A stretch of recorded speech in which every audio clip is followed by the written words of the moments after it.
Ladies and gentlemen, how you all doing? This is Ulrich. And I'm Rangru, low. And folks, today we have a bit of a breakdown in communications here on the map of Bobr. Why do I see a mirror match here, Rang?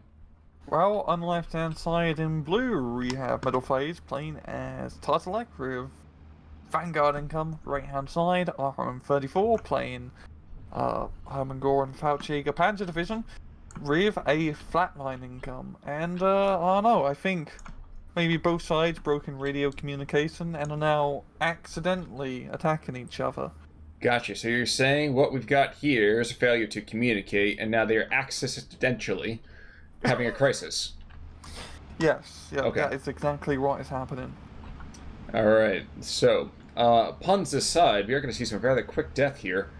Some of these early Loviches are just going to get taken out by the 233, so it's good to know that some of that equipment does work still at this period in the war. Meanwhile, though, actually we have a super early forward off-map observer with the 100mm, which is kind of weird. I don't really feel like we see that very often. No, we don't, but he's going to be dropping in pretty much perfectly to try to destroy those flamethrower troops. We've got a bombing run coming in with that pretty heavily armed Focke-Wulf 190. You watch your language. And he's going to watch yep. his bombs. Yep. Oh no, there's his Messerschmitt trying to get him. Yeah, it's when I have a little bit of an M&M action, it's a little weird sometimes, but yeah, for right now, it is that 190. Yeah. I do like after the off-map's been dropped off north, he's doing that counter-attack with low fesses, but RM34 managed to make his way across the so-called bullsack and making some pretty good progress there. He was going to run into some other two-man flamethrower teams. Well, let's continue to kind of identify here. We don't see the Valkyries very often, but these warrior women are awfully hairy. Definitely a lot of mustaches going on there. And coming up against the Hungarian flame troops, well, I don't really see these guys making it to Valhalla anytime soon. No. And yeah, it's this real fiery mess in that forest. No, I didn't see the 410 go down, but we have another Focke-Wulf 190, and now another barrage coming in as well. So the bombing runs have been heavy and relatively continuous. Yeah, this is definitely how you need to play Tartelek. Your ground game isn't exactly great, but you have decent air power, so just bombing everything to hell and back is a good rate even in the odds. Indeed, but ironically enough, the guy with the Hermann Goering division, very, very little on the airplanes. Not too much going on there just yet. Yeah, but definitely pretty good in anti-air. He's already bringing out the 20mm up north with a 20mm like half-track transporter, which is a lovely combination. Indeed it is. And don't look now, but we actually have ourselves some mortar teams moving on in here. Holy crap, actual artillery being used in 1v1, I am shocked, Khan. Yeah, like, I'm actually shocked. This isn't even sarcasm. It only is 3.5 minutes into the game, too. I mean, it's not even like it's phase C, and they're like, dude, we have nothing else. Send in the mortar teams. So I'd actually be really curious to see, like, some of the people you play in the league, how much artillery they actually bring, because I think for the most part, everyone just builds their deck with only off-map artillery. But, like, especially if you're going to have maps like this, I'd want to have some sort of mortars, because, and I almost would probably guarantee this, where's this setting up? Okay, so he's setting up in the central position, right where that Arkansas is and that 40 mil. Yeah. Mark my words, there's going to be smoke on the eastern edge of these bridges. Now, maybe that first Lovich over here is not going to be able to take advantage of that friendly neighborhood smoke. But the one to the north, I can almost guarantee there's going to be smoke. He's going to push across. It'll be great. Yeah. And yeah, really, all the plays really happening up north. The whole southern side of the map is pretty quiet for the most part, apart from the Low-Vest trying to cross the river. I mean, there's a perfectly good bridge just south, but I guess they want to go for a bit of a swim. Well, you know, R&R is not what it used to be these days. R&R is like Russians and more Russians, really. Hey, it makes you swim faster being shot at, I guess. That's true. That's true. That's definitely the time I felt the most like a duck, is when someone was firing at me. So. Maybe you shouldn't wear a duck costume while swimming in a swamp. You know, you think I'd learn after the first time, but every single time, I'm just on blinds to it, so... we are going to see RM34. His troops are going to slowly get overwhelmed here in this pocket, and looks at that middle finger that he's given to him. Well... Oh. Actually, wait a second. I don't want to actually say this next sentence, but it looks like the finger on both sides is definitely fading here. Mm-hmm. But yeah, I really do like his northern assault here for Metalphase. Man's to actually get across the river rather successfully here, and just getting into the tip of that northern forest. Which is really quite surprising, but I think it's just been forced off because of that off-map. And actually, I think it did take out that P4 as well. Yeah. Metalphase, you are an excellent opportunity here. Actually, I'm not sure I said Metalphase, but RM34, dude, you have air power for a reason. Please use it. Bringing in some T-34, some CERN Pioneers, some regular Pioneers of STG, so he's bringing in the heavy firepower infantry to try and turn things back. And definitely, I think his armor of the T-34s will help out quite a bit. As right now, Metalphase's anti-tank is a single 40mm anti-tank gun. Hey, say what you want to, though. That thing is surprisingly good. Yeah, it's actually not bad. But a little bit outgunned in this case. Well, don't worry, there's another 40mm coming in. Woohoo. Yeah. And another 40mm anti-aircraft gun. I really like that 40mm. Yeah, you know what? I think they were like, you know what, guys, we have a ton of ammunition. We'll make an anti-aircraft gun out of it, too. That's cool. Another bombing run to the south. Pounds one of the P-Grens, Hermann Goering P-Grens over here. Now, one thing that I admit is minorly eluding me is we are seeing this diffusion of strength over here from Metalphase. I know he's trying to push in a couple different areas, but I think were I him, I would take those Loviches that he brought in to clean up RM34's push, to push southeast, force them to try to come in around, so you can maybe take that bridge where the air troop is crossing right now. Yeah. So, you know, hold the line for the moment, as we are going to see, and that was a missed opportunity, as we are going to see, like, the scratch defense will be more than enough. He's got, the SH and whatnot onto the forest, but it's starting to get a little bit hit by artillery. It's mainly hitting the tank. But I know what you mean, because right now Metalphase at like southern, northern, central positions and go to row. The lateral centre's not going too bad, as he managed to get some of those Hungarian machine gun squads across the other side, and it's got a decentish foothold. But as we're seeing RM34 actually bringing in the armor support now, Metalphase is having a bit of a harder time. Yeah, and for some reason, again, we're getting Golyos consistently here. Where's that mortar looking? Mortar's looking to kind of go and slow down this potential breakout. Yeah. Oh no, a huge blob of infantry. What are we going to do about it? Let's shoot it with a mortar. How to stop infantry spam. Exactly. Exactly. You put a scouting guy up there, by the way, which has more HP than many infantry squads, and a surprisingly beefy weapons loadout. Let them keep them in play, and yeah, you lose 15 points, 20 points right there, but that's not the worst thing in the world. Yeah, and that's gonna be stunning up our push. I do find it funny down south. We got this one Pack 38 here in a very weird position. He's got the barn blocking line of sight from the Hotchkiss tanks, but he's shooting across river against more Hotchkiss tanks. Well, I think right now we are going to see the Hotchkiss tanks coming in behind to kill the anti-tank gun, while the other Hotchkiss tanks are shooting at him too. Bit embarrassing when you get flanked by a French tank. Well, it took him a few years to get there, but it's the slow, quiet ones you never see coming. Yeah. And up to the north, you can see that 12th Tartelek is trying to go and rock the Kasbah, or the Kasaba. Those recon kind of AP wannabes coming on in, which is kind of funny, because I always feel they look almost like a Almost like maybe like a kangaroo, where it's like, okay, we have a POS vehicle, let's put something on top of it. Might as well be an anti-tank rifle. Yeah, it's definitely a vehicle that has a lot of soul in terms of its aesthetic design. You could really see they tried their hardest to make it a decent armored car. You know, and I admire that kind of gumption, but at the same time, I wonder why the heck they did that.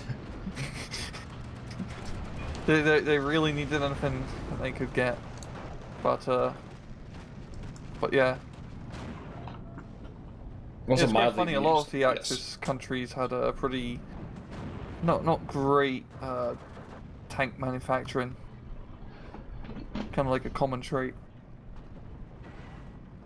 What we're going to see down south, the Hotchkiss tank is trying to face off against a T-34, two T-34s, and this is one count I don't want to be down in. I like how we have a French tank being used by Hungarians, being shot at by a Russian tank being used by Germans. Yeah, there is a weird, I'm not even remotely close to symmetry on it, but it is quite strange. Guys, you have the Me-210 who's just chilling there. Call it in. Oh, yeah. There you go. He's coming around. I'm happy he's finally warming to the idea.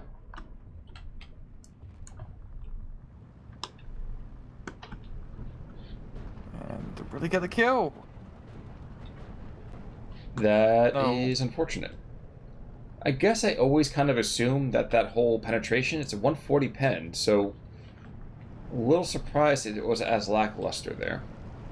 Same here. It's actually a pretty decent little anti-tank gun, but didn't get lucky this time.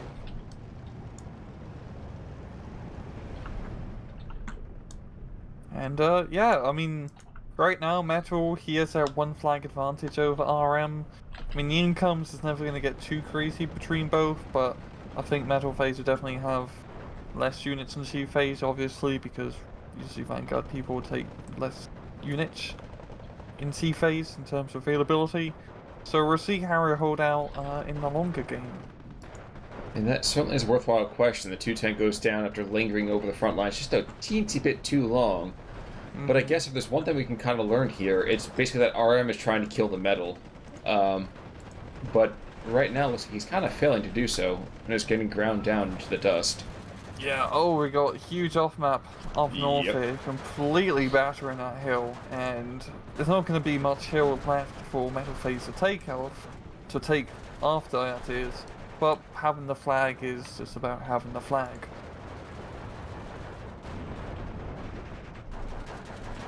Certainly it's quite surprising when he nukes his own territory, but I guess suppose it works. Ooh. An FK-280. I don't think I've actually ever seen an FK-280 being used by anyone.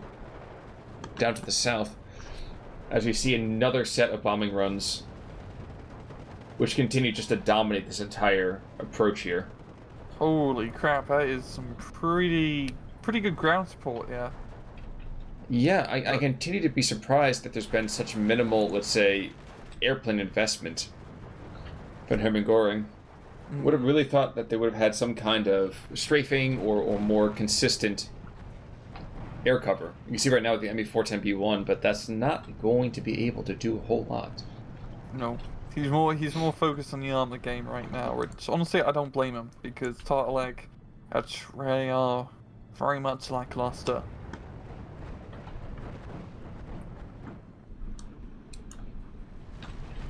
Now 210 trying to make strafing runs, but the NCA, even though it's just 220 mils, is not going to be satisfactory for that 210. And we've got the off-map flying up north again, with its devilish eyes of high explosive firepower. Well, I'm mildly amused by the fact that the Sturm Pioneers behind, they're trying to take on this 40 mil. It seems like they're getting aggressed on by both sides. Part of it by Ersatztruppen, part of it by the Sturm Pioneers. I don't know. And in the meantime, still, with P4G, who's just going to get nailed from every which way. What's this guy All get? those 40 mils are just slowly pounding him, and down he goes. And RM, he's doing a good job in keeping that ball sack position under somewhat his control. He's got the flag, which is the important part, yeah. That's true. If you don't have a flag, it doesn't. You don't own it. So, but there's one lone Arcus Lux and on top of this hilltop, and other than that, everything else is being pounded into the dust. Yeah. I think RM has a pretty good shot if he was to do a southern aggression push to actually nick a bit of territory and really turn Metalphase on his face. Because as you see right now, that Pioneer squad just down south is holding that flag and he's nowhere even near it. This is how little reinforcements Metalphase has down south. So he is finally bringing in some actual reinforcements here, but only 3 squads of Loveses. Yeah, but at the same time, those guys... Oh no, he said a couple of Goyos. Oh no, this is going back to the south. To the north, rather, excuse me. North, yeah. I'm trying to keep an along kind of a weather eye out here. We're going to see one of these flags is going to trip the other direction. Here's 3 more Loviches at the same time, too. So... But man, these Flocka Wolves have been more than enough, I feel like. Yeah. And 410... even when he gets a bloody, like, time to shoot it, it's not a great fighter plane. Let's put it, yeah. No, it is not. Which is, again, one of those moments when you're like, that doesn't make a whole lot of sense historically, but it does, but it doesn't. It's this whole... But it's more like a... I was about to say it's a night fighter, but it's not a night fighter run. It's just one of those twin engine fighters, which are really slow and not that good in SD2. Really want those fast and nimble planes. Up north we've got more bombing runs, and I think we've got more bloody artillery going to be dropped in. I admit I was watching to the south as we saw these 40 mils that are pretty much always on this riverbank, engaging tanks caught in the middle between them. We see right now it's going to be a 15-9 here, just about, I guess, at 20 or 30 seconds. As this last Hermann Goering Pioneer is going to get retired permanently, shall we say. Yeah, and definitely not at his discretion. A forceful retirement. Well, it's a bit of a buyout policy, but yeah, you're absolutely right. Yeah.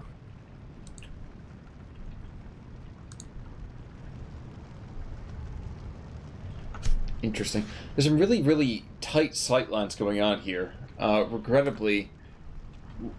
Oh, yeah. Not always for the positive. Like this SDKF said, Mark 10 that just got dinged. That was... Yeah, all through those buildings and whatnot, that is quite tight. It always surprises you sometimes just how you can get line of sight and stuff. Because all those buildings, they all have, collision, which you have to shoot through. And when you're zoomed out so far, it's kind of hard to tell the difference. And just like that, flag flips the other direction. Looks like it's going to be 15-9? No, just a shade too long. That Sturm Pioneer coming on in to kind of make sure things stay the way that they are. Yeah, our RM Southern Push did not exactly go well. He had the opportunity, but it's really gone now as we have the huge infantry reinforcements being brought in to shore up the southern banks. The one thing that is a little bit surprising to me is that we're not going to see any kind of attempt to keep this poor 40 mil in play. No, never mind. Wow. So where did that barrage come from?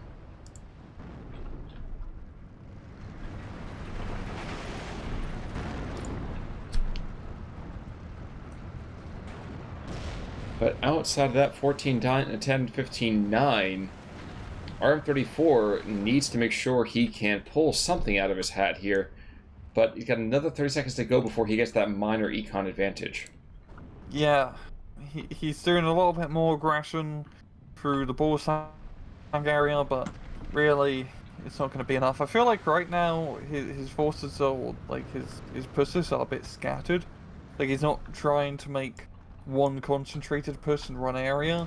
And on other maps, you can get away with that, But on a map like Bobr, especially 20 minutes into the match, you really just need to spearhead across one bloody bridge and just try and take it that way, because you just kind of...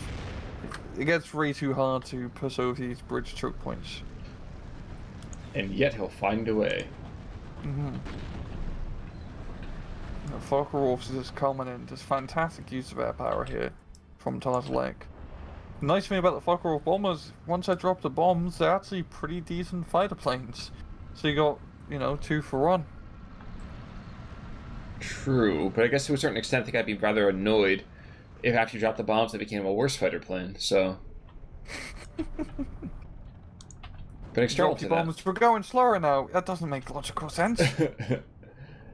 I don't feel great about myself. We picked up some along the way. It's gremlins from the Kremlin. Yeah. And especially when you got the guys shooting speed hose into you. Oh yeah. Yeah. Oh yeah. It decreased that wind resistance, the friction points. Mm-hmm. You lose a lot of rate, especially when you lose like an entire ring. Well, I think back to the whole idea that this one guy had the scenario of trying to put armor on, I think it was a B-25s or B-26s, and it was like, oh yes, well, we're going to put it wherever they come back with holes. Yeah, it's the B-17 thing, I know what you're talking about. Yes, yeah. Yes. And it's like, wait a second, we're only seeing the planes that come back. It's like, yeah, duh. But it's kind of weird to me that that was something that had to be said by somebody else. Mm-hmm. And then I think, oh wait, never mind, government contracting. And all the world makes sense. I apologize if any viewership out there does government contracting, but if you're in government contracting, you understand exactly what that means. Now, still have a couple 222s coming to the south. Try to do some minor support fire, maybe pushing back some of these Loviches, but going to be a bit of a tall order. I think hell's going to freeze over before they can successfully push them back. Yeah, we've finally seen a Flak 88 down south, some pretty heavy-duty anti-air, and that's going to be enough to keep Focke-Wulf at bay. Will it get the kill? Maybe, hopefully. I say unlikely, he's not even smoking yet. No.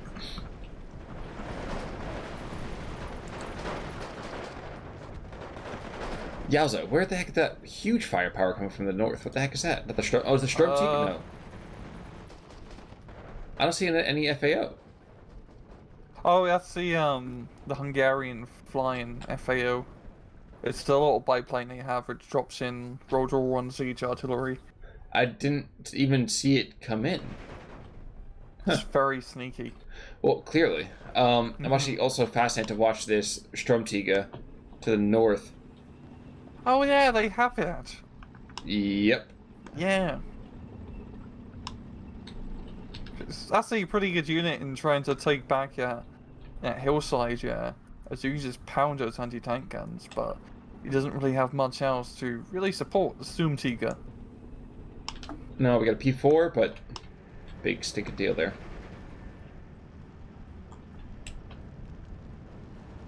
I imagine the P4 is going to come forward and get shot almost instantly by a Pack 40. Yeah. Meanwhile, the 25-pounder down to the south, he is giving some supporting fire here. It isn't the most impressive, but it still is certainly worthwhile.